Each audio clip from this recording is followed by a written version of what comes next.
Eu ia levar minha mãe de 89 anos ao hospital. Meu carro estava no mecânico. Quando pedi o carro emprestado para minha filha, ela me disse 7 palavras que mudaram tudo entre nós para sempre. Não tenho tempo para isso, mãe. Se vira.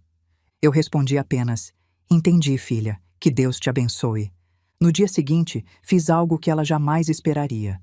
E quando Renata descobriu o que era, ela me ligou 28 vezes em 20 minutos. Eu não atendi nenhuma. Mas antes de eu continuar, verifique se você já se inscreveu no canal, deixe seu like. E me conte nos comentários de onde você está ouvindo minha história. Quero muito saber até onde ela já chegou. Meu nome é Carmen Oliveira. Tenho 66 anos, sou viúva há 4, aposentada há 9. Trabalhei 35 anos no Banco do Brasil. Entrei como escriturária aos 22 anos, saí como gerente de agência aos 57. Criei uma filha única com todo o amor que eu tinha no peito. Dei tudo o que pude e o que não pude. E naquela manhã de terça-feira, descobri que amor demais pode criar um monstro. Era 5h47 da manhã quando abri os olhos. O mesmo horário que eu acordava quando ainda trabalhava. 35 anos de hábito não desaparecem só porque a gente se aposenta. O corpo continua no automático, como se ainda tivesse que pegar o ônibus das 6h15 para chegar na agência antes dos clientes. Levantei devagar. As juntas doem mais no frio, e Ribeirão Preto tinha amanhecido gelado naquela manhã de junho. Fui até a cozinha, coloquei água para ferver, peguei o filtro de pano. Minha filha sempre me criticava por isso. Mãe, compra uma cafeteira dessas de cápsula. É muito mais prático. Mas eu gosto do ritual. O cheiro do café passando devagar, o vapor subindo, o tempo que leva. Na minha idade, a gente aprende a valorizar os pequenos rituais que ainda restam. O apartamento fica muito silencioso desde que o Antônio se foi. Meu marido por 43 anos, 4 anos, 3 meses e 17 dias que ele partiu. Ainda conto. Não sei por quê, mas conto. Talvez porque parar de contar seria admitir que ele se foi de verdade. Passei pela foto dele na estante. A foto do nosso casamento, 1978. Eu de véu, ele de terno marrom que era moda na época. Os dois sorrindo sem saber de nada. Sem saber que essa filha um dia diria para a mãe, se vira, quando a avó estivesse passando mal. O chinelo do Antônio ainda está no canto do banheiro. Azul marinho, desgastado do lado direito porque ele arrastava o pé. Minha filha já falou para eu doar. Mãe, isso é mórbido. O pai já foi. Eu digo que vou doar e nunca dou. Algumas coisas a gente não consegue explicar. Eram 7h15 quando meu celular tocou. O nome na tela. Mãe. Minha mãe, Dona Alzira, tem 89 anos. Viúva também, assim como eu. Meu pai, seu Osvaldo, morreu do coração em 1998. Meu irmão mais velho, o Cícero, morreu do mesmo jeito em 2015. Coração é o ponto fraco da família. A gente herda os olhos, o nariz, o jeito de rir. E herda também a bomba relógio no peito. Por isso, quando minha mãe liga cedo, meu coração acelera. O que é irônico, considerando o problema. Atendi antes de terminar o segundo toque. Mãe, tudo bem? A voz dela veio fraca, hesitante. Filha, desculpa ligar cedo assim. A senhora sabe que pode ligar a hora que for. O que aconteceu? Silêncio do outro lado. Esse silêncio que eu conheço. O silêncio de quem não quer preocupar, mas está preocupada. É que acordei com uma dor no peito. Não é forte, sabe? Mas está diferente. E não vai embora. Meu sangue gelou. Dor no peito. Diferente. Não vai embora. Mãe, a senhora está sentindo falta de ar? Dor no braço? Tontura? Não, não. Só essa pressão aqui no meio, como se tivesse um peso. Há quanto tempo? Acordei assim, umas 2 horas já. 2 horas.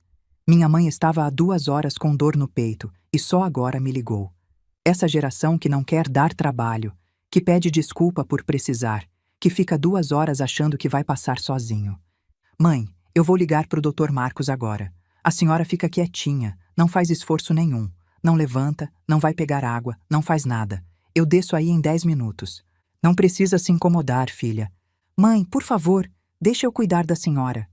Desliguei e fiquei parada no meio da sala por 5 segundos. Respirei fundo. Não era hora de pânico, era hora de agir. Liguei para o consultório do Dr. Marcos, o cardiologista que acompanha minha mãe há 15 anos. A secretária atendeu no terceiro toque. Consultório Dr. Marcos, bom dia. Bom dia, aqui é Carmen Oliveira, filha da dona Alzira. Minha mãe está com dor no peito desde cedo, preciso de um encaixe urgente. A secretária, que já conhece nosso histórico, não hesitou. Traz ela agora, dona Carmen. O doutor vai atender assim que chegar. Desliguei e fui para o quarto trocar de roupa. Enquanto vestia uma calça jeans e uma blusa qualquer, meu cérebro já calculava. Hospital fica a 20 minutos. Preciso buscar minha mãe primeiro. Ela mora 2 andares abaixo. Somar mais 10 minutos para ela se arrumar. Total, 40 minutos até o consultório. Foi aí que lembrei. Meu carro não estava na garagem.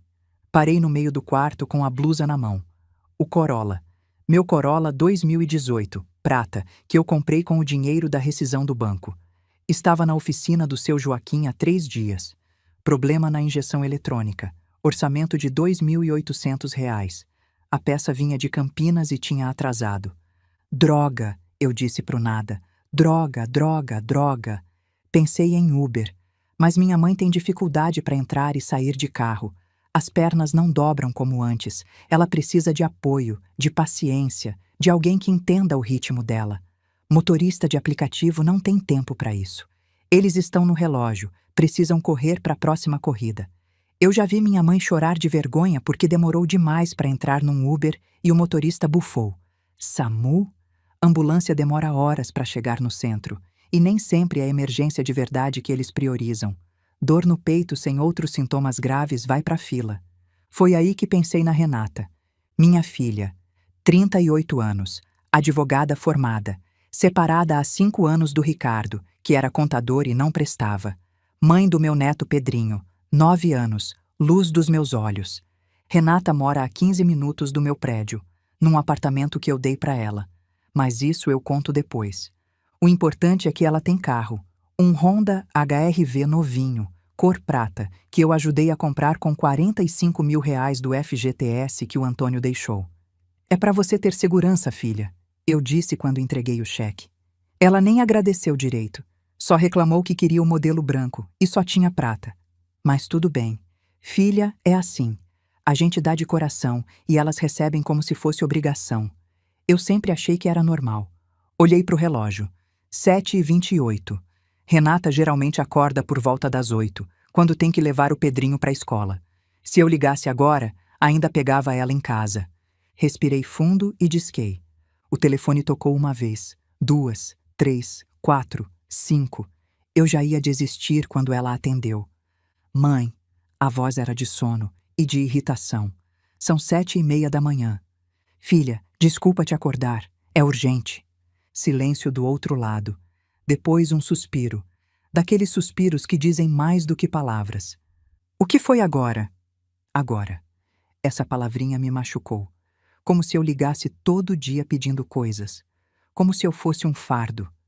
Engoli a mágoa e fui direto ao ponto. Sua avó está com dor no peito.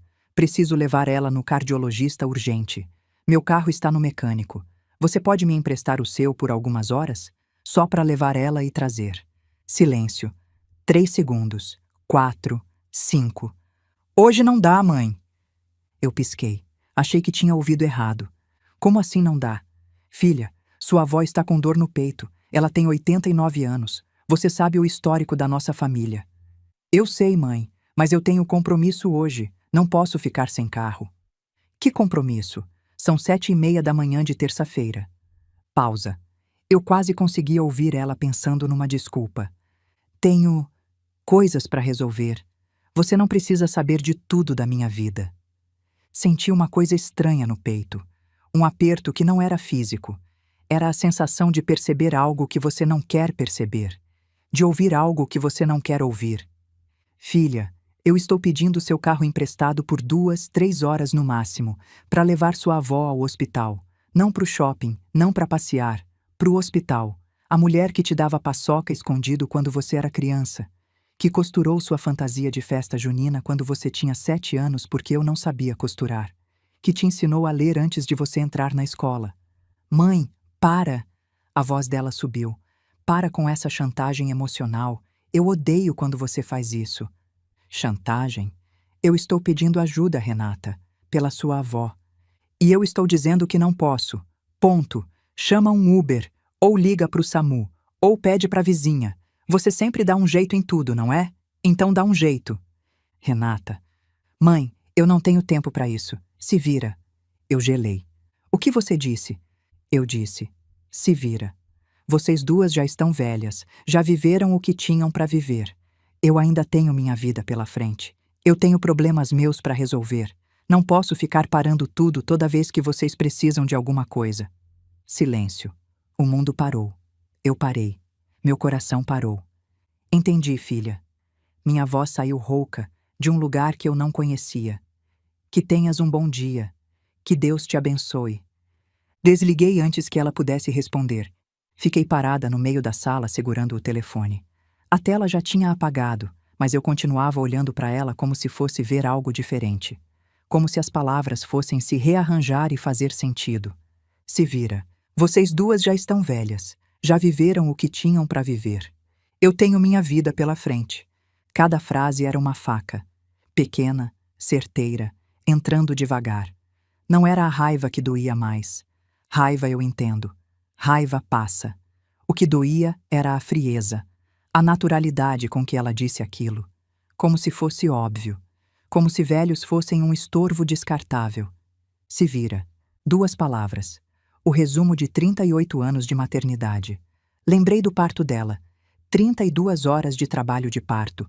O cordão estava enrolado no pescoço. A enfermeira disse que nunca viu uma mãe tão calma em situação tão grave. Eu não estava calma. Estava apenas focada em uma coisa: salvar minha filha.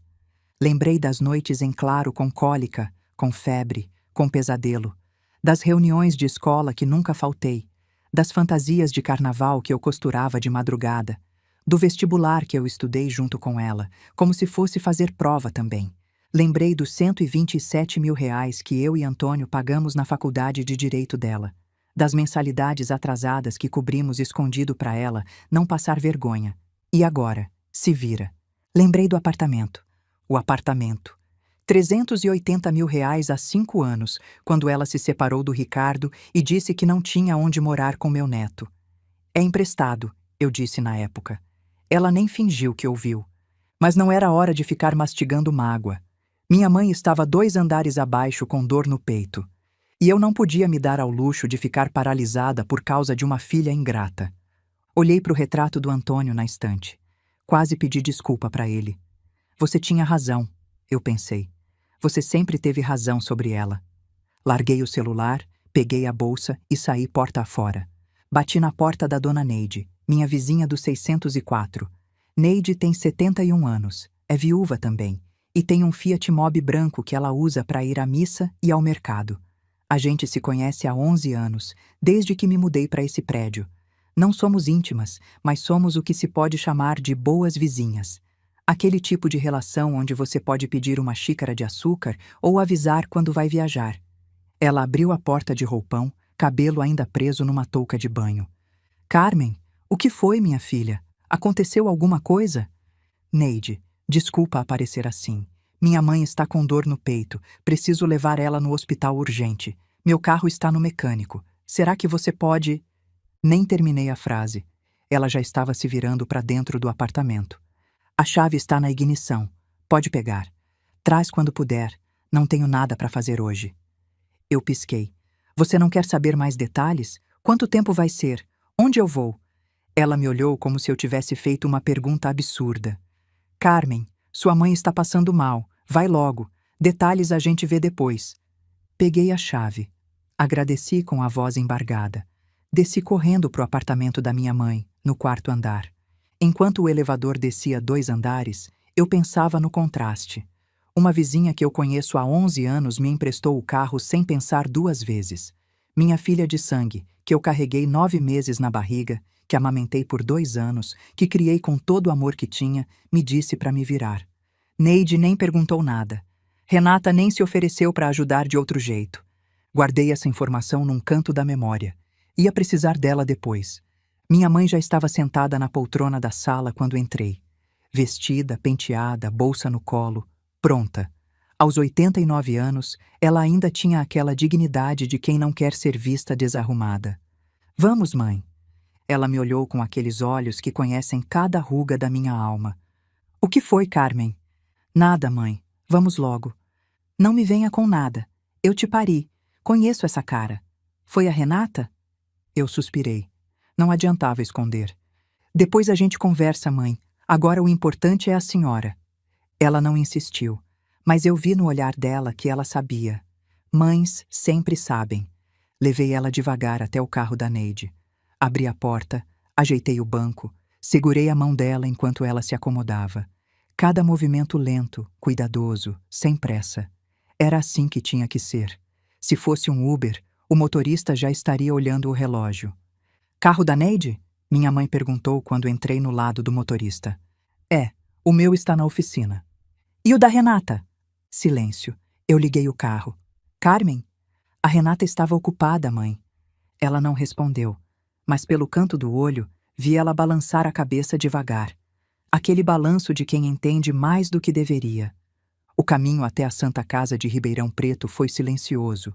Eu dirigia concentrada no trânsito, mas minha mente estava em outro lugar. Voltava para a ligação, para as palavras da Renata, para o tom de voz, para a frieza. Estacionei na porta do consultório às 8h20. O doutor Marcos já estava esperando. 1 hora depois, o diagnóstico. Angina estável. O coração dela estava reclamando, mas não era infarto. Precisava de acompanhamento rigoroso, ajuste na medicação, repouso. Dona Alzira, a senhora está proibida de fazer esforço, o doutor Marcos disse. Nada de carregar peso, subir escada, ficar nervosa, e precisa de alguém por perto nas próximas semanas. Minha mãe olhou para mim. Tenho minha filha. Eu forcei um sorriso. Pode deixar, doutor. Eu cuido dela. Saímos do consultório às 10 horas. Minha mãe quis ir direto para casa. Estava cansada. Mas no carro, antes de eu ligar o motor, ela segurou minha mão. Agora me conta. Contar o quê, mãe? O que a Renata fez? Eu olhei para frente, para o para-brisa, para as pessoas passando na calçada, para qualquer lugar que não fosse os olhos da minha mãe. E contei. Contei a ligação, as palavras, o se vira, o vocês já estão velhas, cada frase, cada pausa, cada facada. Quando terminei, o silêncio no carro era pesado. Minha mãe ficou um tempo sem falar. Depois, a voz dela veio baixa. Sabe o que seu pai dizia? O pai dizia muita coisa, mãe. Ele dizia, filho a gente cria, mas não molda. A gente dá terra, água, sol, faz tudo certo. Mas se a semente decide virar erva daninha em vez de flor, não é culpa nossa, é escolha dela.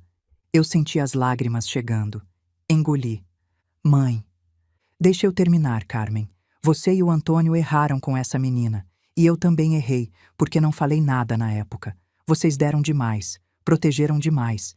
Toda vez que ela caía, vocês colocavam a almofada embaixo. Toda vez que ela falhava, vocês passavam a mão na cabeça. Agora ela acha que o mundo deve a ela essa almofada. E o que eu faço agora? Minha mãe me olhou. Os olhos dela, aos 89 anos, ainda tinham uma clareza assustadora. Tira a almofada, deixa ela cair no chão duro. É a única chance dela aprender. E talvez seja a única chance de você se libertar. Dirigi o resto do caminho em silêncio. Deixei minha mãe no apartamento dela, arrumei a cama, deixei água no criado mudo, prometi voltar mais tarde. Ela segurou minha mão antes de eu sair.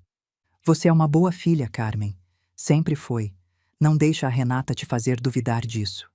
Voltei para o meu apartamento às 13 horas. Devolvi a chave para Neide, agradeci 1000 vezes. Ela recusou o dinheiro da gasolina. Você faria o mesmo por mim, Carmen. É assim que vizinha de verdade age. Vizinha de verdade. Não filha de verdade. Vizinha. Entrei no meu apartamento, tranquei a porta, sentei no sofá. E chorei. Chorei tudo que tinha engolido a manhã inteira. A dor, a raiva, a decepção. Chorei pelo Antônio, que não estava mais ali para me abraçar. Chorei pela filha que eu achei que tinha criado e pela filha que ela realmente era.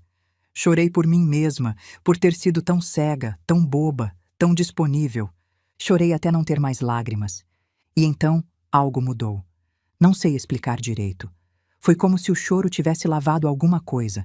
Como se as lágrimas tivessem levado embora não só a dor, mas também a cegueira.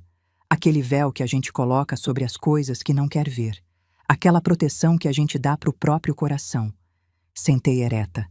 Sequei o rosto. Olhei para o relógio. 14h47. E uma clareza fria tomou conta de mim. Minha filha tinha me dito para me virar. Muito bem. Era exatamente isso que eu ia fazer.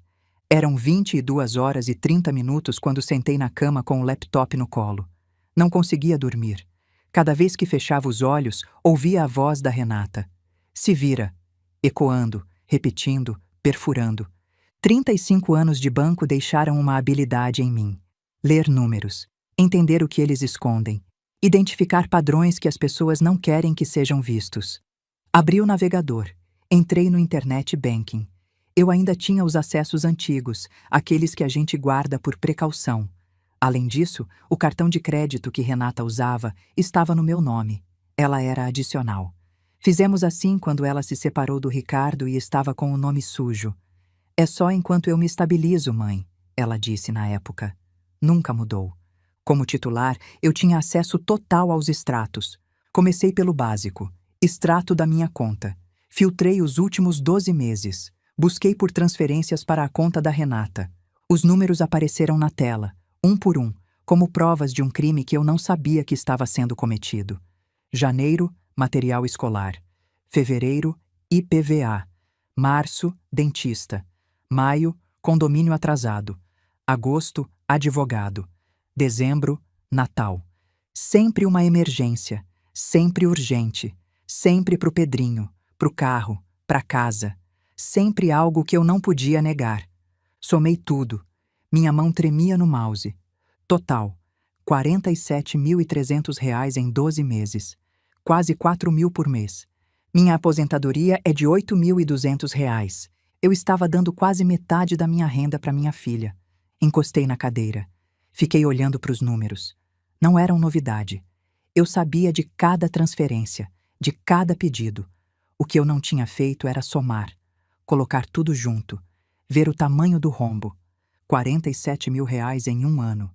E eu, vivendo de forma apertada, achando que era porque as coisas estavam caras. Cortando cinema, cortando restaurante, cortando viagem. Achando que era a economia do país. Era a minha filha. Mas não foi isso que me fez gelar de verdade. Não foi a soma. Foi o que eu descobri depois. Acessei os extratos do cartão de crédito dela.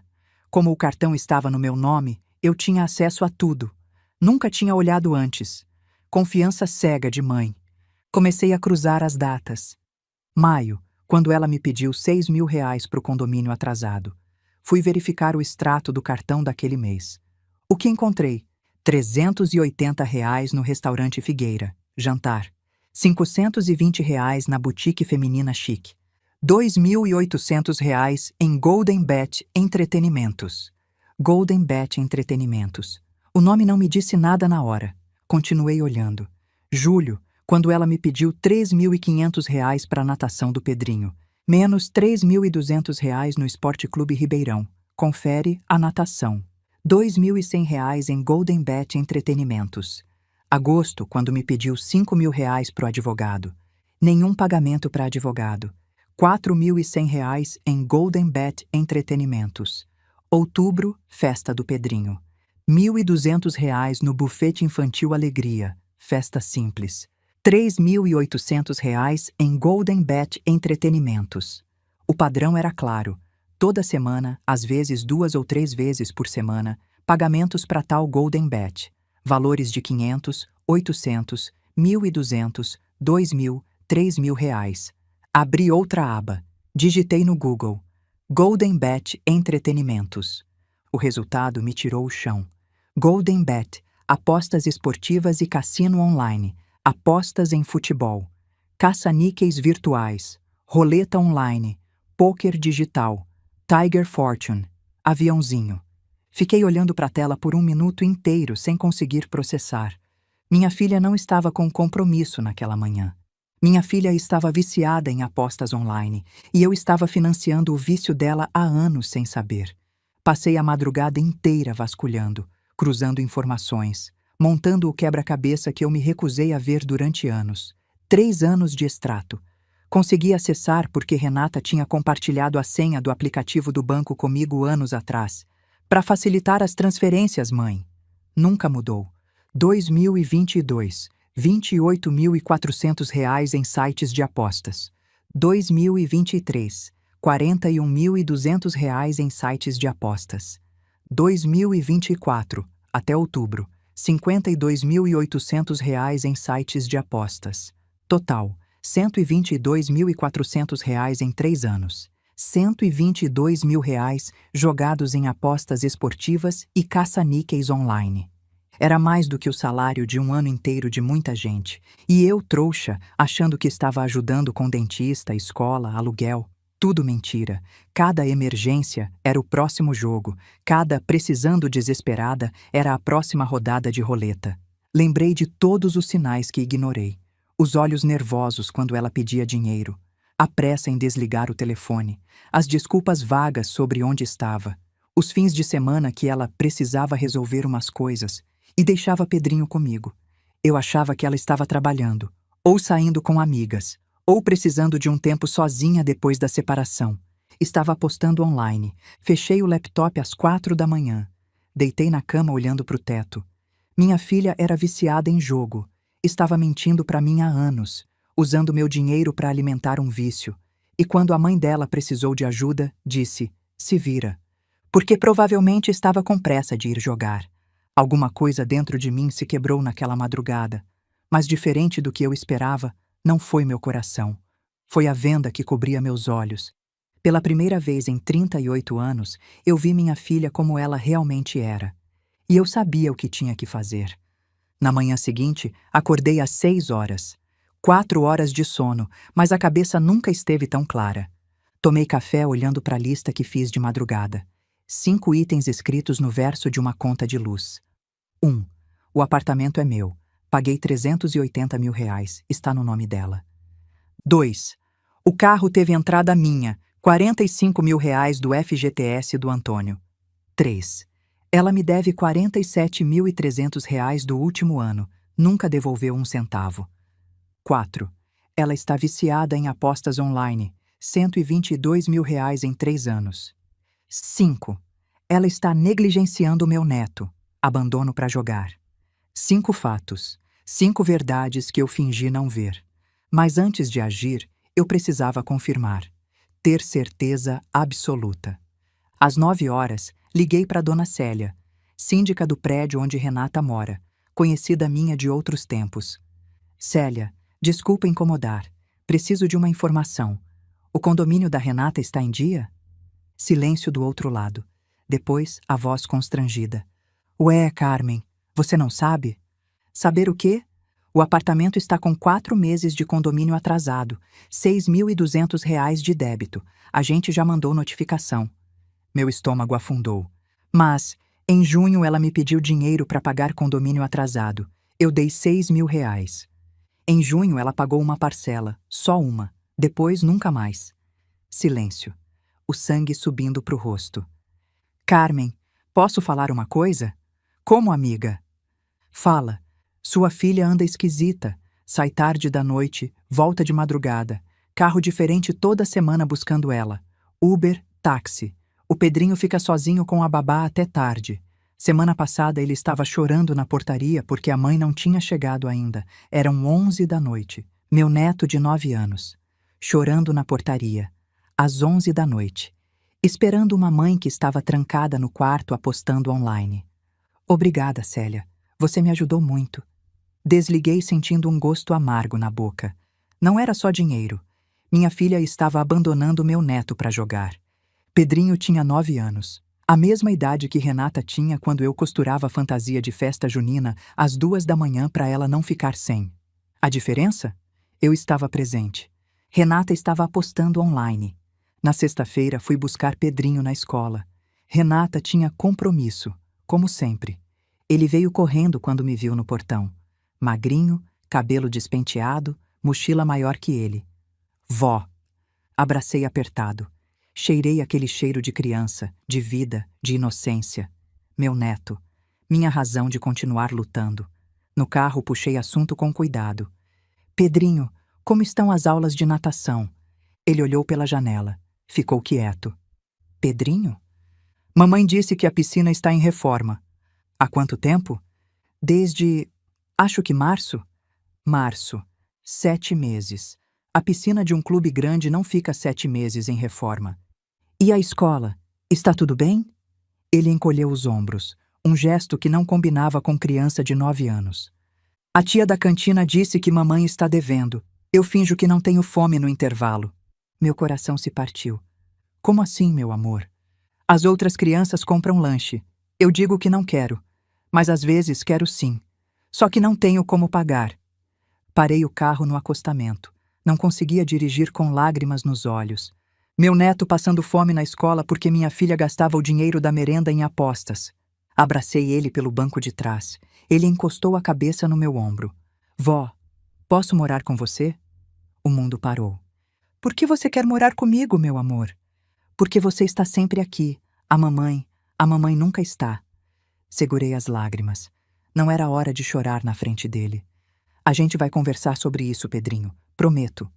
Levei ele para minha casa. Fiz macarrão com queijo, do jeito que ele gosta. Deixei ele assistir desenho até dormir no sofá. Cobri com a manta do Antônio. E fiquei olhando para ele dormindo.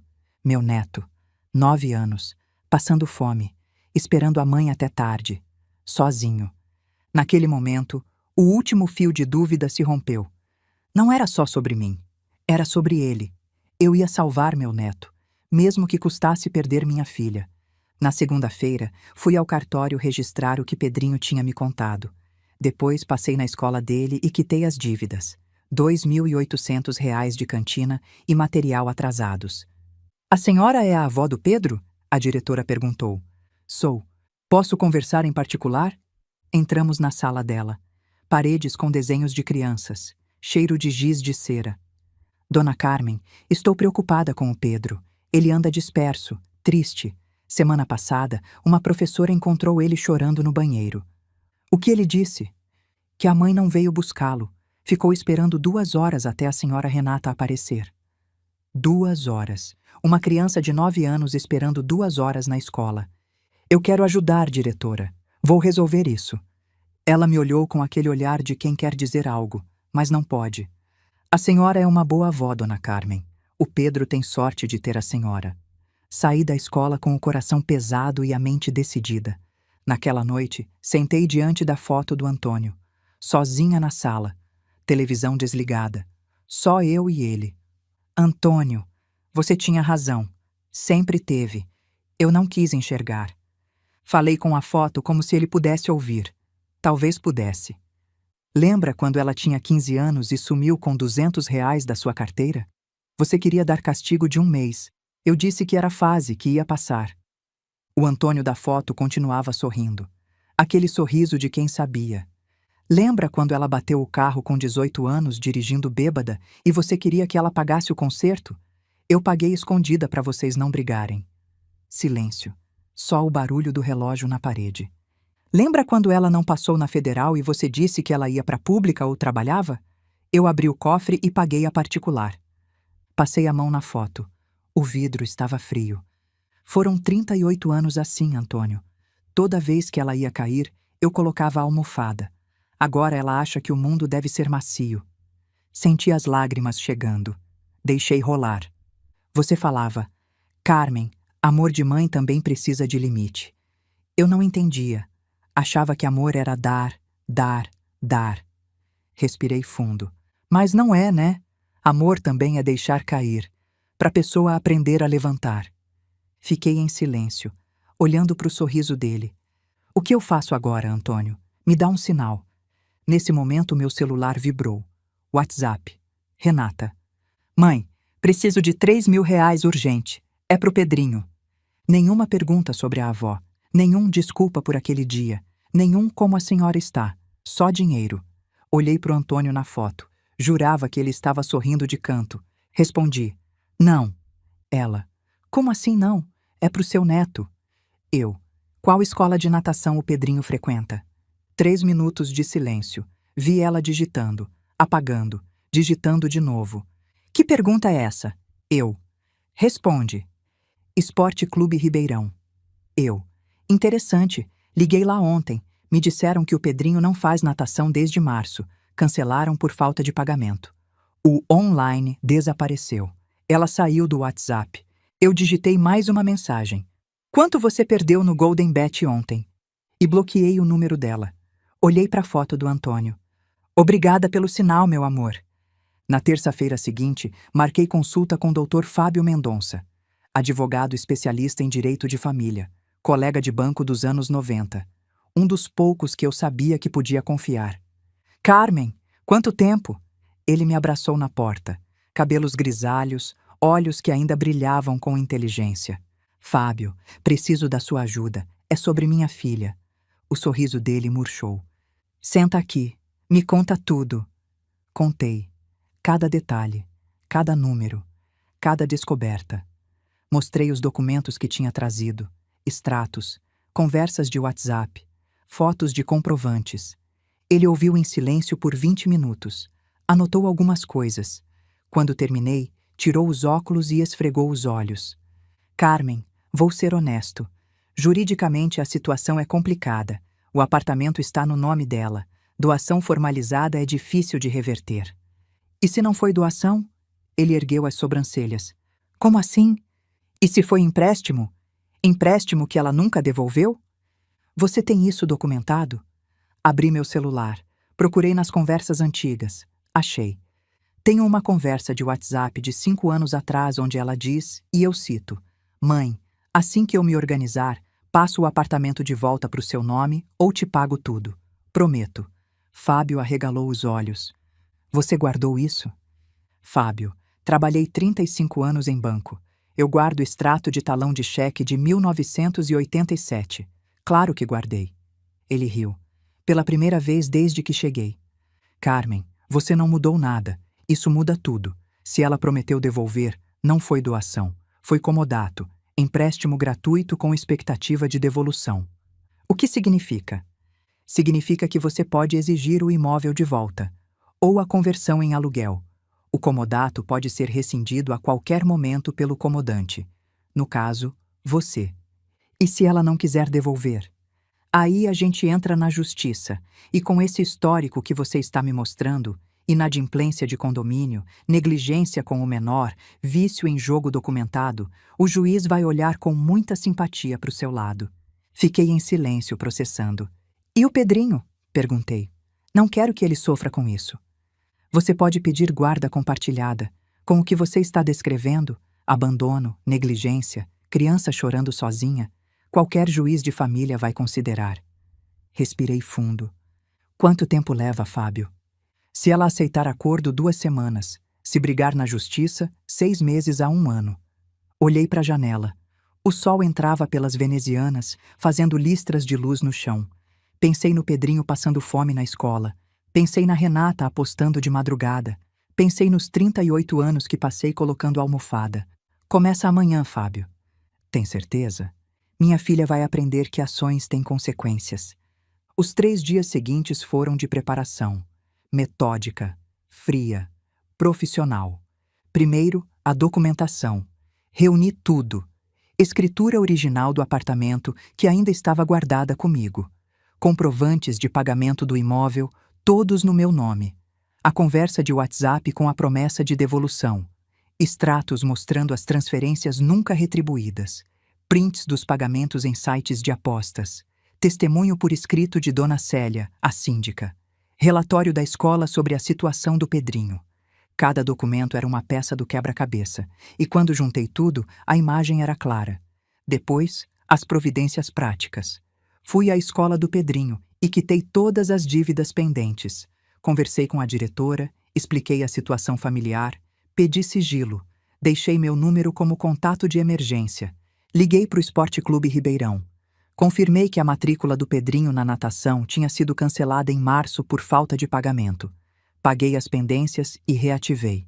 Ele ia voltar a nadar. Visitei minha mãe todos os dias. Ela estava se recuperando bem. O Dr. Marcos ajustou a medicação e ela estava respondendo. Contei o que estava fazendo. Está certo, filha, ela disse. Devia ter feito isso há muito tempo.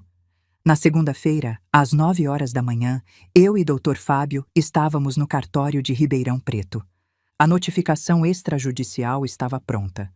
2 páginas. Cada palavra pesada como chumbo. A senhora Renata Oliveira Mendonça. Por meio desta, fica notificada de que a signatária, Carmen Oliveira da Silva, solicita formalmente 1. A desocupação do imóvel localizado na Rua das Acácias, 742, apartamento 301, Ribeirão Preto, São Paulo, no prazo de 30 dias, ou 2. A conversão do comodato em contrato de locação no valor de R$ 2.500 mensais, com caução de 3 meses. Fundamentação. O referido imóvel foi adquirido pela notificante em 2019 pelo valor de R$ 380 mil, colocado em nome da notificada sob condição de comodato, empréstimo gratuito, com promessa de devolução futura, conforme documentação anexa. Dado o descumprimento das condições implícitas do comodato, inadimplência condominial, degradação do bem, não cumprimento de promessa de devolução, a notificante exerce seu direito de rescisão unilateral. O não atendimento no prazo implicará medidas judiciais cabíveis. Assinei às 9h47 de uma segunda-feira normal. Minha mão não tremeu. Minha voz não falhou. O cartorário me olhou por cima dos óculos. A senhora tem certeza, dona Carmen? Tenho mais certeza disso do que tive de muita coisa na vida. A notificação seria entregue por portador do cartório na manhã seguinte. Às 9 horas de terça-feira, minha filha ia descobrir que o tapete tinha sido puxado. Fui para casa, fiz café, liguei a televisão no mudo, sentei na poltrona do Antônio e dormi a melhor noite de sono dos últimos 5 anos. Terça-feira, o dia D. Acordei às 6 horas, como sempre. Café coado, televisão desligada, celular carregado, no silencioso. Tudo em ordem. Às 8 horas, o portador do cartório saiu com a notificação. Às 9h15, ele tocou a campainha do apartamento de Renata. Às 9h23, meu celular mostrou a primeira notificação. Renata, bloqueado, tentou ligar. Às 9h24, outra tentativa. 9h25, 9h26, 9h27.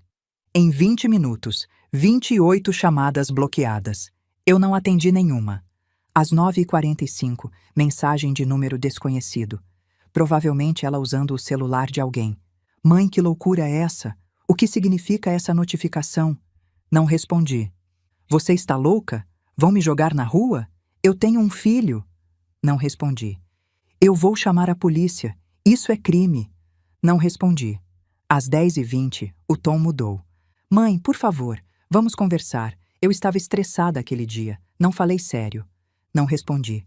Mãe? Mãe? Às 11 horas, a mensagem que eu esperava. Eu posso ir aí? Precisamos conversar, por favor. Respondi apenas. Às 15 horas. Não traga drama. Sentei na poltrona do Antônio e esperei. Às 15h07, o porteiro interfonou. Dona Carmen, sua filha está aqui. Posso subir? Pode. Ouvi os passos dela no corredor. Apressados, pesados. Ela bateu na porta como se quisesse arrombar. Abri devagar. A mulher na minha frente não parecia a Renata que eu conhecia. Cabelo preso de qualquer jeito, olheiras fundas, roupa amarrotada. Os olhos tinham aquele brilho nervoso que eu lembrava de viciados que iam ao banco pedir empréstimo emergencial. Posso entrar? Ela perguntou. A voz oscilava. Pode, senta. Ela entrou olhando ao redor como se procurasse algo. Armadilha, talvez. Testemunhas. Não havia nenhuma. Sentou no sofá. As mãos dela não paravam quietas, esfregando uma na outra, apertando os joelhos, mexendo no cabelo. Eu sentei na poltrona do Antônio. A primeira vez que sentava ali desde que ele morreu. Minhas mãos agarraram os braços da poltrona como âncoras. Você tem 15 minutos, eu disse. Fala o que veio falar. Ela me olhou com uma mistura de raiva e desespero. O queixo tremeu antes de ela começar a falar. Mãe, o que é isso? Você ficou louca? Me mandando notificação de despejo? Eu sou sua filha. Filha que me disse se vira quando sua avó estava com dor no peito. Eu estava estressada. Você não pode destruir minha vida por causa de uma frase. Não foi uma frase, Renata. Foi a gota d'água em um oceano de gotas. Do que você está falando? Eu me inclinei para frente. Olhei nos olhos dela. Aqueles olhos que eu costumava achar bonitos. Agora via outra coisa neles. Desespero, medo e raiva de quem foi pego. Estou falando de R$ 47.300 que você me pediu no último ano para emergências. Estou falando de R$ 122.000 que você gastou no Golden Bet em 3 anos. Estou falando de um neto meu que passa fome na escola porque a mãe gasta a merenda dele apostando online. Silêncio. O rosto dela mudou. Cálculo, medo, raiva, tudo ao mesmo tempo. Quem te disse isso? Essa síndica fofoqueira? Não importa quem disse, importa que é verdade. Você nega? Ela abriu a boca. Fechou. Abriu de novo. Eu vou lá às vezes, para relaxar. Todo mundo tem um vício. Alguns bebem. Eu jogo um pouco. R$ 122.000 não é um pouco, Renata. É mais do que o valor do seu carro. Como você sabe disso? A voz subiu. Você me investigou? Invadiu minha privacidade?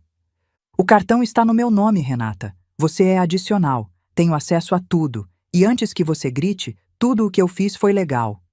Você não tinha esse direito. E você tinha o direito de me pedir dinheiro para a escola do Pedrinho e gastar em apostas? Tinha o direito de deixar meu neto de 9 anos sozinho até meia-noite enquanto você apostava online? Você não sabe do que está falando. Ela estava ficando vermelha. Minha vida não é fácil. Ricardo não paga pensão direito. Meu salário não cobre tudo. Você não sabe a pressão que eu sofro. Você ganha R$ 7.500 por mês como advogada. Recebe R$ 2.200 de pensão do Ricardo, que eu verifiquei está em dia. E mora de graça num apartamento de R$ 380.000 que eu paguei. Com essa estrutura, você deveria estar guardando dinheiro, não mendigando da sua mãe. Eu não mendigo. Mensagem de 14 de outubro, 23h47. Eu peguei o celular. Li em voz alta. Mãe, por favor, é urgente. Preciso de R$ 3.000 para não cortarem a luz. Eu transferi às 6 horas da manhã seguinte. A conta de luz era R$ 380. Os outros R$ 2.620 foram para o Golden Bet às 22 horas do mesmo dia. Ela fechou os olhos. As lágrimas começaram a escorrer. Você não entende. A voz saiu quebrada. Eu não consigo parar. Eu juro que tento, mas não consigo. Eu sei. Minha voz saiu mais suave do que eu esperava. Vício é doença. Por isso estou fazendo o que estou fazendo. Me jogando na rua? Te tirando a almofada, para você sentir o chão. É a única chance de você acordar. Ela levantou a cabeça. Olhou para mim com ódio. Você está fazendo isso para se vingar, por causa daquele dia. Não, Renata. Se fosse vingança, eu teria ido à polícia. Teria denunciado você por estelionato. Teria ligado para a OAB e questionado se uma advogada viciada em jogo deveria manter a licença. Teria contado para o Ricardo tudo o que descobri e pedido para ele tirar a guarda do Pedrinho. Ela empalideceu. Eu não fiz nada disso, porque não é vingança, é intervenção. Peguei um papel da mesa, coloquei na frente dela. Tenho uma proposta. Você tem 2 opções. Ela olhou para o papel como se fosse uma sentença de morte. Opção 1. Você devolve o apartamento para o meu nome. Continua morando lá pagando R$ 1.500 de aluguel, que é abaixo do mercado. Assina compromisso de iniciar tratamento para ludopatia numa clínica credenciada. Me concede guarda compartilhada do Pedrinho, com pernoites às sextas e sábados. Se cumprir tudo por 2 anos sem recaída, eu considero devolver o apartamento para o seu nome. Ela continuou lendo. Opção 2. A gente briga na justiça. Eu mostro tudo para o juiz, os extratos, as mentiras, a negligência com o Pedrinho, o abandono documentado. Você provavelmente perde o apartamento e a guarda total do Pedrinho, e eu vou à OAB questionar sua licença. Silêncio. Ela ficou olhando para o papel por um longo tempo. As lágrimas secaram. A raiva voltou. E então, algo diferente. Algo que parecia cálculo. Isso é chantagem. Isso é consequência. Escolha a sua. Eu preciso de tempo para pensar. Você tem até sexta-feira às 18 horas. Depois disso, meu advogado protocola a ação. Ela se levantou. Olhou para mim de cima. Eu nunca vou te perdoar por isso. Eu sei, filha, mas você vai sobreviver. E talvez um dia você entenda. Ela foi embora sem dizer mais nada. A porta bateu. O silêncio voltou. Eu fiquei sentada na poltrona do Antônio por muito tempo, olhando para a foto dele na estante. Foi a coisa certa, né? Perguntei pro nada. Ele não respondeu. Mas eu sabia. Quarta-feira, quinta-feira, sexta-feira. 3 dias de silêncio. Renata não ligou. Não mandou mensagem. Não apareceu. Eu não estava ociosa. Visitei minha mãe todo dia. Ela estava melhor. O coração estabilizando. Contei o que tinha acontecido. Você fez a coisa certa, filha, ela disse. Demorou, mas fez. Na quarta, busquei Pedrinho na escola. Levei para tomar sorvete no shopping. Ele me olhou com aqueles olhos grandes, cor de mel, iguais aos do Antônio. Vó, a mamãe está doente? Por que você pergunta isso, meu amor? Porque ela chora de noite e fala no telefone muito brava e não me dá atenção. Abracei ele forte, cheirei o cabelo dele, lavanda do shampoo de criança. Sua mamãe está passando por um problema, sim, mas vó está aqui. Sempre vou estar. Ele encostou a cabeça no meu ombro. Vó, quando eu vou poder morar com você? A gente está resolvendo isso, meu amor. Prometo. Sexta-feira, 17h45. Eu tinha desbloqueado o número dela na véspera. Precisava estar acessível pro acordo. Meu celular tocou. Número da Renata. Mãe? Sim. Silêncio. Respiração do outro lado. Eu aceito. A opção 1. Eu aceito. Não disse nada. Esperei. Mãe? Estou aqui. Eu aceito porque não tenho escolha. Mas eu quero que você saiba. Eu te odeio por isso. Eu sei, filha. Você está destruindo minha vida. Não, Renata. Eu estou tentando salvar. Você só vai entender isso daqui a alguns anos. Silêncio. Terça-feira, 10 horas, no escritório do Dr. Fábio Mendonça, Rua Américo Brasiliense, 1385, sala 302. Traz documento. Ela desligou. Fiquei olhando para o celular na minha mão. A tela apagou. O silêncio voltou. Ela tinha aceitado. Eu devia sentir vitória, alívio, alguma coisa positiva. Mas o que eu sentia era um vazio enorme. Um buraco no peito que nenhuma vitória ia preencher. Minha filha me odiava, e eu tinha acabado de garantir que esse ódio durasse anos. Fui até a foto do Antônio. Eu fiz a coisa certa, eu disse. Né? Ele continuou sorrindo. Aquele sorriso que não respondia nada. Terça-feira, 10 horas. Escritório do Dr. Fábio. A sala tinha ar-condicionado no máximo. Frio de gelar os ossos. Ou talvez fosse a tensão. Renata chegou às 10h15. Atrasada, como sempre. Entrou com uma advogada jovem, provavelmente colega de escritório. Loira, magrinha, cara de quem acabou de passar na OAB. Minha filha não me olhou. Sentou do outro lado da mesa como se eu fosse uma estranha. Como se não tivesse saído de dentro de mim. Dr. Fábio conduziu a reunião com a calma de quem já viu de tudo. Estamos aqui para formalizar o acordo entre as partes. A senhora Carmen Oliveira propõe... Ele leu cada cláusula. Devolução do imóvel. Aluguel de R$ 1.500. Tratamento obrigatório. Guarda compartilhada. Prazo de 2 anos para reavaliação. A advogada de Renata tentou negociar alguns pontos. Queria reduzir o aluguel. Queria tirar a cláusula do tratamento. Queria limitar meus dias com Pedrinho. Dr. Fábio foi firme. A cliente tem documentação extensiva sobre negligência com o menor e uso indevido de recursos financeiros. Se preferir ir a juízo, podemos discutir cada ponto perante um magistrado, com todas as provas apresentadas. A advogada olhou para Renata. Renata olhou para o chão. Aceito como está, minha filha disse. A voz era um fio. A assinatura levou 20 minutos. Cada página, cada rubrica, cada reconhecimento de firma. Quando terminou, Renata se levantou. Foi até a porta. Parou. Você ganhou, mãe. Não é sobre ganhar, Renata. Para mim é. Ela se virou. Os olhos estavam secos, mas vermelhos. Você queria me dar uma lição. Deu. Parabéns. Espero que tenha valido a pena destruir sua família. Saiu batendo a porta. Dr. Fábio suspirou. Você está bem, Carmen? Não, mas era necessário. Ela vai te perdoar um dia? Olhei para a porta fechada, para o rastro invisível que minha filha deixou. Não sei, mas ela vai sobreviver. E meu neto vai ter uma avó por perto quando precisar. É o que importa. Uma semana se passou. Renata cumpriu o acordo. Transferiu o apartamento de volta para o meu nome. Começou a pagar o aluguel. Matriculou-se numa clínica de tratamento para dependência comportamental. Pedrinho passou o primeiro fim de semana comigo. Sexta, sábado e domingo. Fizemos bolo de chocolate. Assistimos filme. Ele dormiu na cama que era do Antônio. Vó, posso vir todo fim de semana? Ele perguntou no domingo à noite. Pode, meu amor. Todo fim de semana. Ele sorriu. O primeiro sorriso de verdade que eu via nele em meses.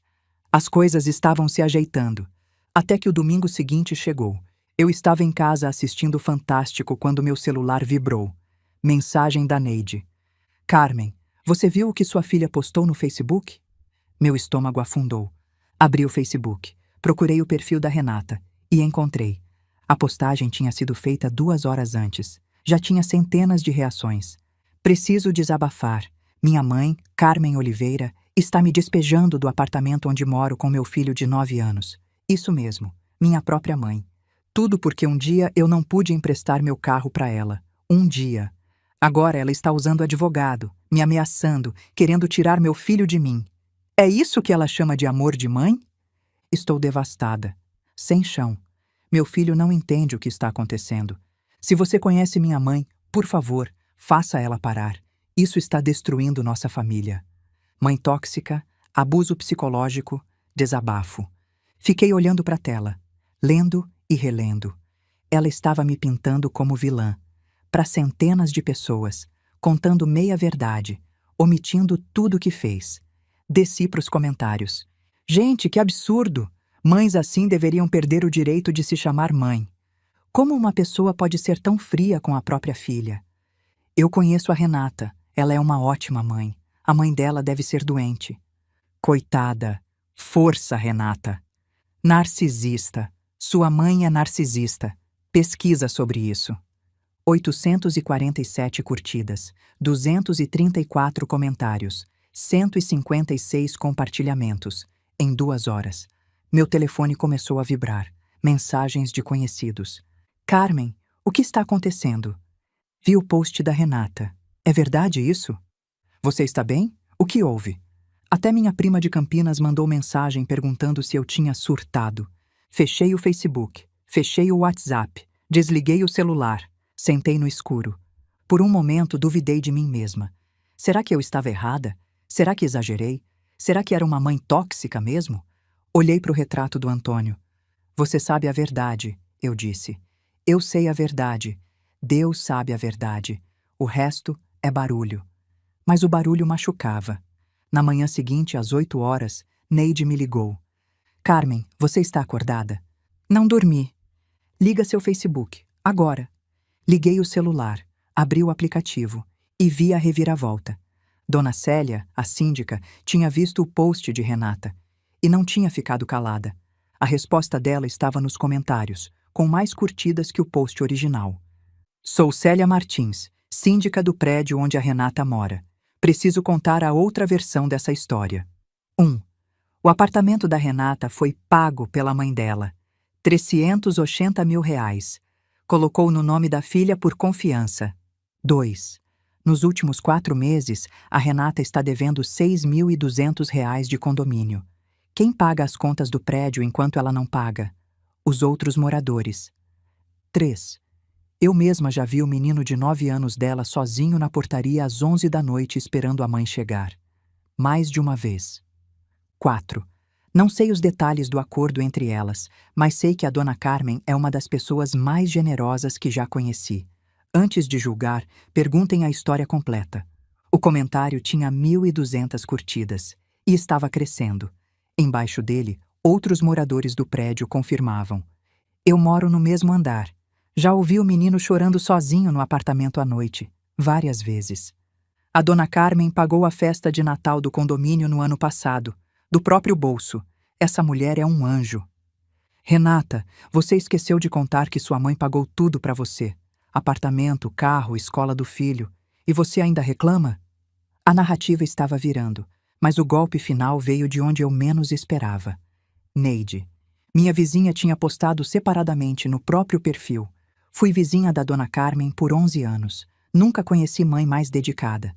Quando a avó de 89 anos precisou ir ao hospital, a Renata disse: "Se vira." Eu emprestei meu carro sem pestanejar. E tenho o áudio da ligação. A própria Renata gravou e me mandou no dia, querendo provar que a mãe estava exagerando. Guardei sem saber que ia precisar. Tem gente que confunde parar de ser capacho com ser mãe tóxica. Não é a mesma coisa. O áudio. Neide tinha o áudio. Eu nem sabia que ela tinha isso. Mas agora todo mundo sabia. Em 12 horas, a narrativa inverteu completamente. Os comentários agora eram contra Renata. Gente, ouvi o áudio.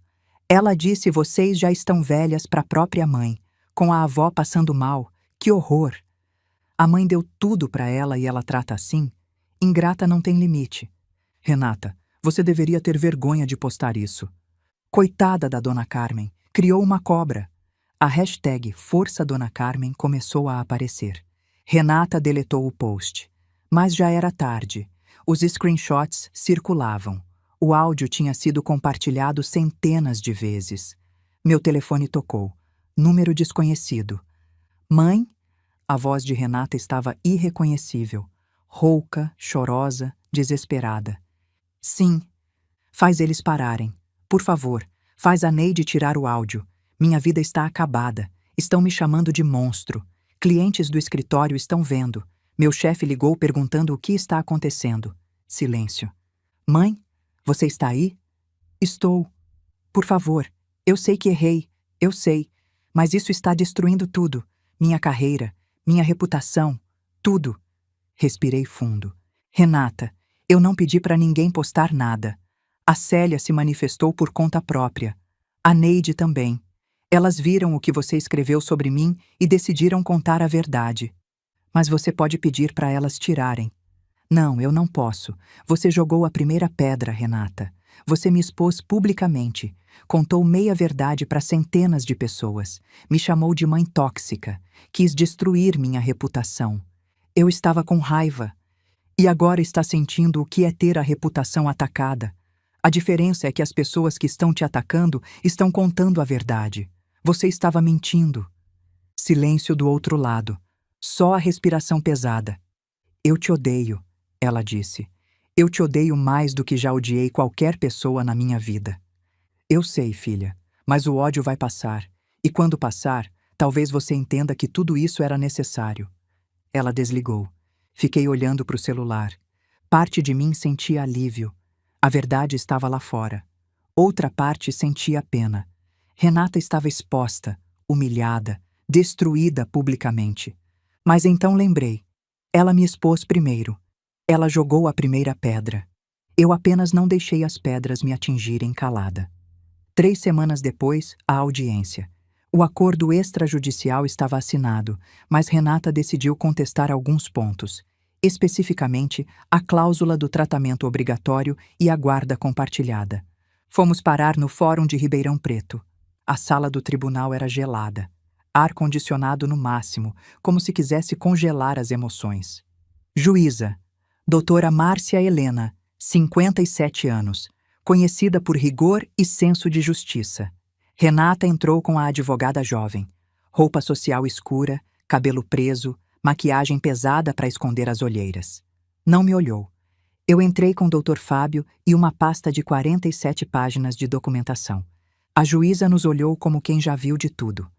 Estamos aqui para homologar acordo extrajudicial referente ao imóvel da Rua das Acácias, 742, e questões de guarda do menor Pedro. A requerida contesta alguns termos. Doutora Juliana, seu advogado tem a palavra. A advogada de Renata se levantou. Meritíssima, minha cliente contesta a obrigatoriedade de tratamento psicológico como condição para manter residência no imóvel. Entendemos que isso configura constrangimento ilegal e fere a dignidade e autonomia da parte. A juíza ergueu uma sobrancelha. Doutor Fábio, a autora pode explicar a razão dessa cláusula? Doutor Fábio se levantou. Meritíssima, a cláusula existe porque a requerida possui histórico documentado de ludopatia, ou seja, vício em jogos de azar, que resultou em negligência comprovada com seu filho menor, de 9 anos. Temos extratos bancários demonstrando gastos de R$ 122 mil em estabelecimentos de jogos nos últimos 3 anos. Temos testemunhos de abandono de menor. E temos registro da escola do menor indicando dívidas e sinais de negligência. A juíza olhou para os papéis. Abandono de menor? Sim, meritíssima. A síndica do prédio e 2 testemunhas adicionais atestam que a criança foi encontrada sozinha no condomínio após as 23 horas em pelo menos 4 ocasiões nos últimos 6 meses. A mãe estava ausente, frequentando o estabelecimento de jogos. Silêncio na sala. A juíza se virou para Renata. Doutora Renata, a senhora é advogada, não é? Sou, meritíssima. Então a senhora sabe exatamente o que estou prestes a perguntar. A senhora nega essas alegações? Renata olhou para a advogada. A advogada não tinha resposta. Meritíssima, Foram situações pontuais. Eu trabalho muito. Às vezes preciso de uma válvula de escape. Todo mundo tem. Válvula de escape que deixa seu filho de 9 anos sozinho até meia-noite? Ele tem babá. Às vezes ela sai antes da hora combinada. A juíza levantou a mão. Doutora Renata, vou ser franca. A senhora é advogada. Sabe exatamente como isso se configura perante a lei. Abandono de incapaz. Artigo 133 do Código Penal. Não me faça explicar. Renata ficou pálida. A juíza pegou a pasta de documentos. Passou 20 minutos lendo em silêncio. Ninguém falou. O único som era o ar-condicionado. Finalmente ela levantou os olhos. Deixa eu resumir. A senhora Carmen pagou o imóvel integralmente. A promessa documentada de devolução, caracterizando o comodato. Nos últimos anos, a senhora Renata recebeu aproximadamente R$ 180 mil da mãe, boa parte desviada para jogos de azar. Há múltiplos relatos de negligência com o menor. Ela tirou os óculos. Doutora Renata, alguma correção factual? Silêncio. Renata olhou para o chão. Meritíssima, eu preciso de ajuda. Eu sei disso. Eu admito. Mas minha mãe está fazendo isso por vingança, não por amor. Ela quer me destruir porque eu disse uma frase errada num dia de estresse. A juíza olhou para mim. Dona Carmen, a senhora quer se manifestar? Me levantei. Meritíssima, se eu quisesse vingança, teria ido à polícia. Teria denunciado minha filha por estelionato, dado o padrão de obtenção de dinheiro sob falsas justificativas. Teria acionado a OAB para questionar sua licença profissional. Teria pedido guarda unilateral do meu neto, com as provas que tenho. Respirei fundo. Eu não fiz nada disso. O que eu fiz foi oferecer um acordo. Moradia abaixo do valor de mercado, condicionada a tratamento para uma doença que ela claramente possui. Isso não é vingança. É intervenção. É a única forma que encontrei de ajudar minha filha a se ajudar. A juíza assentiu. Mais alguma coisa, dona Carmen? Só uma coisa, meritíssima. Eu errei a vida inteira com minha filha. Protegi demais, dei demais, perdoei demais. Cada vez que ela caía, eu colocava a almofada. Agora ela não sabe cair. E quando a pessoa não sabe cair, não sabe levantar. Não estou aqui por raiva. Estou aqui porque quero minha filha de volta. A filha que ela era antes de se perder. E às vezes, a única forma de trazer alguém de volta é parar de empurrar na direção errada. Silêncio. A juíza ficou me olhando por um longo momento. Depois voltou para os papéis. Vou homologar o acordo com os seguintes termos. Primeiro, o imóvel retorna para nome da senhora Carmen Oliveira, com usufruto concedido à senhora Renata Mendonça, mediante pagamento de R$ 1.500 mensais, valor abaixo do mercado local. Segundo, a senhora Renata iniciará tratamento para ludopatia em clínica credenciada pelo Ministério da Saúde, com relatórios mensais ao juízo de acompanhamento. Terceiro, A guarda do menor Pedro Henrique permanece com a mãe, mas será concedida guarda compartilhada com a avó materna, Carmen Oliveira, com pernoites obrigatórios às sextas e sábados. Quarto, o descumprimento de qualquer termo resultará em reavaliação imediata da guarda e do direito de moradia. As partes concordam? A advogada de Renata sussurrou algo no ouvido dela. Renata levantou a cabeça. Olhou para mim pela primeira vez desde que entramos na sala. Nos olhos dela, vi uma mistura de ódio, vergonha e algo que quase parecia alívio. Concordo, ela disse. Concordo, eu disse. Então está homologado. A juíza fechou a pasta, mas antes de dispensar, olhou diretamente para Renata. Doutora Renata, uma última coisa. Fora dos autos, de mulher para mulher. A senhora tem 38 anos. Tem um filho que precisa da senhora inteira, não pela metade. Tem uma mãe que claramente a ama, apesar de tudo. E tem um problema que vai destruir tudo isso se a senhora não tratar. Procure ajuda de verdade. Não por obrigação legal.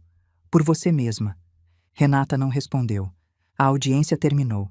Saímos do fórum em silêncio. Renata foi para um lado. Eu fui para o outro. No corredor gelado, algo se encerrou. E algo novo começou. Eu não sentia vitória. Não era competição. Sentia tristeza, alívio, exaustão e, no fundo, uma semente de esperança. Talvez minha filha ainda pudesse ser salva. Não por mim, mas pelo chão duro que ela finalmente ia sentir. Um mês depois. Renata começou o tratamento na Clínica Nova Vida, especializada em dependências comportamentais. Os primeiros relatórios que chegaram ao juízo eram cautelosos, mas positivos. Ela comparecia às sessões, participava dos grupos de apoio, não tinha tido recaídas. O aluguel de R$ 1.500 chegou pontualmente no dia 5. Primeira vez na vida que minha filha me pagou alguma coisa. Pedrinho passou todos os fins de semana comigo. Voltou para a natação. As dívidas da escola estavam zeradas. Ele estava comendo direito, dormindo direito, sorrindo direito. Numa sexta-feira, enquanto eu fazia jantar, ele apareceu na cozinha. Vó, posso te contar uma coisa? Claro, meu amor. Ele sentou no banquinho perto do fogão, balançou as perninhas. A mamãe está diferente. Diferente como? Ela está mais quieta, mas também mais presente. Ontem ela sentou comigo para fazer lição de casa. Faz tempo que ela não fazia isso. Parei de mexer a panela. Olhei para ele. E como você se sente com isso?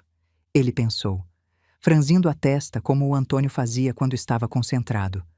Eu gosto, mas também tenho medo. Medo de quê? Medo de ela voltar a ser como era antes, de sumir de novo, de eu ficar esperando e ela não chegar. Desliguei o fogo. Ajoelhei na frente dele. Segurei as mãozinhas. Pedrinho, escuta a avó. Sua mãe está aprendendo algumas coisas difíceis. Às vezes adulto precisa aprender, igual criança. E aprender dói. Mas a avó vai estar aqui, sempre. Se sua mãe não puder, a avó pode. Tá bom? Ele me abraçou. O cheirinho de shampoo de criança. O calorzinho do corpinho pequeno. Tá bom, vó. 10 meses depois. Renata e eu não voltamos a ser o que éramos antes. Talvez nunca voltássemos. Mas construímos algo diferente. Não melhor nem pior. Diferente. Ela me ligava às quartas-feiras. Ligações curtas, protocolares. Mas eram ligações. Oi, mãe, tudo bem? Tudo, filha. E você? Na luta. O tratamento está sendo difícil. Eu sei, mas você está indo.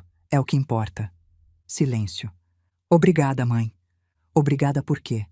Silêncio mais longo. Por não ter desistido de mim.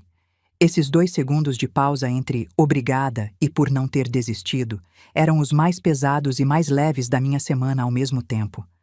Minha mãe fez 90 anos em abril. Fizemos festa pequena no meu apartamento. Bolo de fubá, guaraná, família. Renata veio.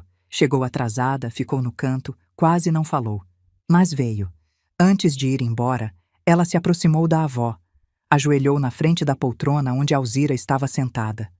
Me desculpa, avó, por aquele dia, pelo que eu disse. Minha mãe segurou o rosto dela. Aquelas mãos enrugadas, cheias de manchas de idade, segurando o rosto da bisneta. Você está aqui. É o que importa. Renata chorou.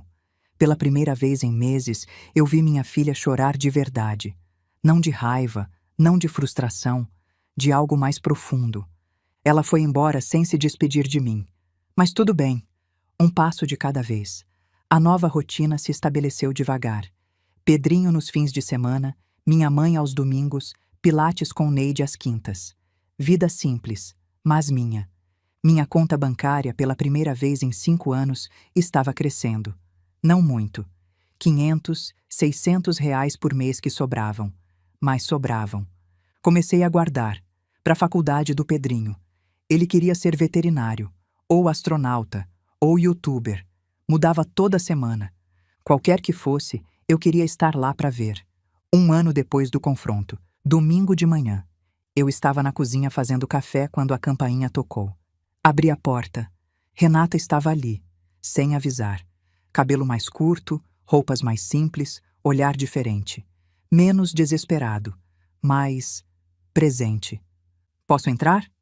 Claro! Ela entrou. Olhou ao redor. Para o sofá onde tinha sentado naquele dia.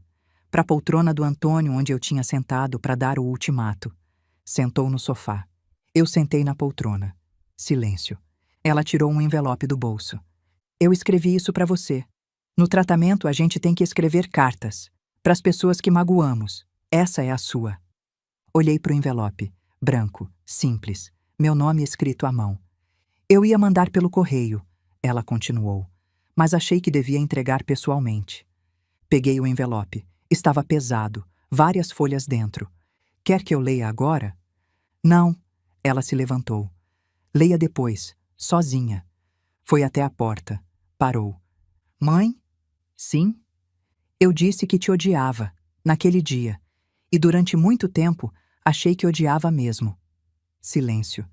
Mas não era ódio, era vergonha. Vergonha de ver quem eu tinha virado. E você foi o espelho. O espelho que mostrou a verdade que eu não queria ver. Ela abriu a porta. Obrigada por não ter quebrado o espelho. Saiu. A porta fechou devagar. Fiquei olhando para o envelope na minha mão por muito tempo. Depois fui até a poltrona do Antônio. Sentei. Abri. A carta tinha 5 páginas. Letra caprichada. Manchas de lágrimas secas em algumas partes. Mãe, eu te pedi para se virar sozinha quando a avó estava com dor no peito. Disse que vocês já estavam velhas, que já tinham vivido o que tinham para viver. Você se virou e me ensinou a fazer o mesmo. Eu te odiei por isso. Por meses. Achei que você tinha feito aquilo para me destruir, para me humilhar, para provar que você sempre esteve certa e eu sempre estive errada. Demorei muito tempo para entender que não era nada disso. Você fez o que nenhuma mãe quer fazer. Me deixou cair.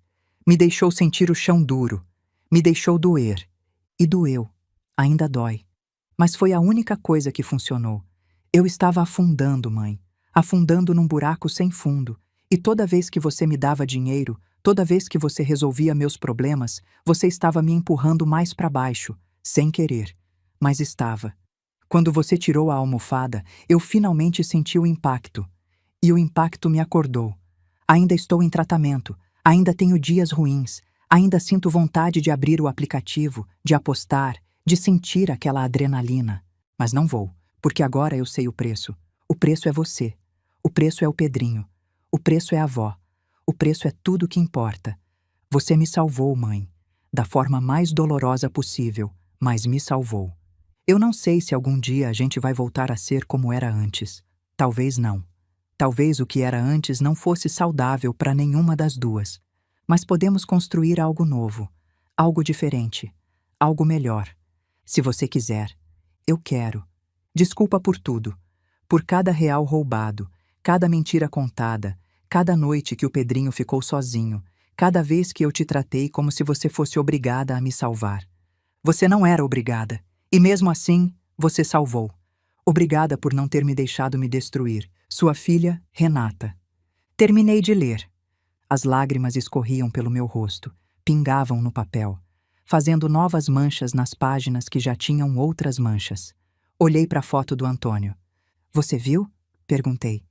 Ela está voltando. Ele continuou sorrindo. Aquele sorriso que agora parecia diferente, mais leve, como se ele também estivesse aliviado. Fui até a janela. O sol de domingo entrava forte. Lá embaixo, a cidade continuava. Carros, pessoas, vida. Minha história não terminou com abraço de novela. Não houve reconciliação dramática, pedido de perdão com música de fundo, final feliz amarrado com laço de fita. Renata e eu não nos reconciliamos completamente. Talvez nunca nos reconciliemos de verdade. Mas ela estava viva. Estava em tratamento. Estava sendo mãe. E eu aprendi uma coisa que devia ter aprendido há 38 anos. Amor de mãe não é dizer sim para tudo. Não é resolver todos os problemas. Não é colocar a almofada embaixo de cada queda. Amor de mãe é ter coragem de dizer não quando precisa. É tirar a almofada para que a queda ensine o que a palavra não conseguiu.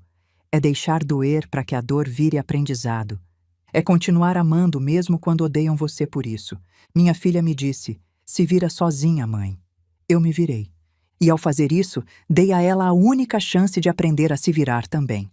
Se você está ouvindo essa história e passando por algo parecido, quero que você saiba: colocar limite não é crueldade, é amor.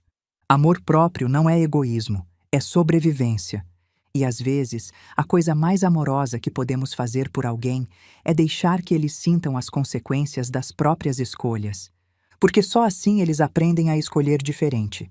E só assim a gente se liberta do papel de almofada. Se essa história tocou você, deixa um like e se inscreve no canal. Cada inscrição ajuda a levar essas histórias para mais pessoas que precisam ouvir.